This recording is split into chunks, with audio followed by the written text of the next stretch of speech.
ഞാൻ ഒരുപാട് കഷ്ടപ്പെട്ടതിന് ഒരു പ്രതിഫലം എനിക്ക് കിട്ടിയിട്ടുണ്ടായിരുന്നു കേട്ടോ. അപ്പോൾ ഒരുപാട് സന്തോഷം ഉണ്ടാകുമ്പോൾ എനിക്ക് മോൻ എന്തെങ്കിലും ഗിഫ്റ്റ് ചെയ്യണം എന്നുള്ളതാണ് കേട്ടോ ഇപ്പോഴത്തെ മെയിനായിട്ടുള്ള ആഗ്രഹം എന്ന് പറയുന്നത്. അപ്പോൾ ഞാൻ ഏട്ടനോട് പറഞ്ഞു എനിക്ക് മോൻ എന്തെങ്കിലും ഗിഫ്റ്റായിട്ട് വാങ്ങിക്കൊടുക്കണമെന്ന്.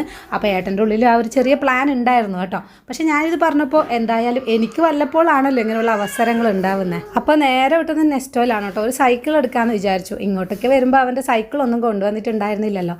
അപ്പോൾ നോക്കി വന്നപ്പോൾ പറഞ്ഞതിൽ ബഡ്ജറ്റ് ആയിട്ടുണ്ടായിരുന്നു കേട്ടോ. ഇത് എനിക്ക് ഭയങ്കര ഇഷ്ടമായിട്ടുണ്ടായിരുന്നത്. പക്ഷേ അവൻ്റെ സൈസിനെക്കാട്ടി കുറച്ച് ചെറുതാണ്. അപ്പോൾ കുറച്ച് നാളെല്ലാം ഉപയോഗിക്കാൻ പറ്റുള്ളൂ. അവന് കുറച്ചധികം നാൾ ഉപയോഗിച്ചോട്ടെ എന്ന് വിചാരിച്ചിട്ട് എല്ലാത്തിലും കയറി നോക്കി അതിൽ ഒന്ന് നമ്മൾ സെലക്ട് ചെയ്തു കേട്ടോ. അത് അവൻ അറിയില്ല, കാരണം ഷോപ്പിൽ നിന്ന് നമ്മൾ വാങ്ങിച്ചിട്ട് കൊടുക്കുന്നു എന്നുള്ള ആ ഒരു കൺസെപ്റ്റ് അവൻ്റെ മൈൻഡിലേക്ക് വരണ്ടെന്ന് വിചാരിച്ചിട്ട് നമ്മൾ കാറിൽ ഒളിപ്പിച്ച് വെച്ചിട്ടുണ്ടായിരുന്നു.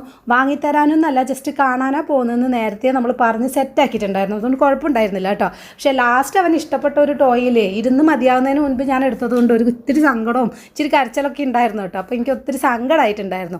അപ്പോൾ സർപ്രൈസ് ആയിട്ട് അവനും പപ്പിയും കളിക്കുന്ന സമയത്ത് ഇത് അവിടെ കൊണ്ടുവച്ചപ്പോൾ ഉണ്ടല്ലോ അവൻ ഓടി വരികയായിരുന്നു കേട്ടോ. അപ്പോൾ എൻ്റെ സങ്കടമൊക്കെ മാറി. അവൻ്റെ ആ ഒരു സന്തോഷം കണ്ടപ്പോൾ ഒരുപാട് സന്തോഷമായി കേട്ടോ.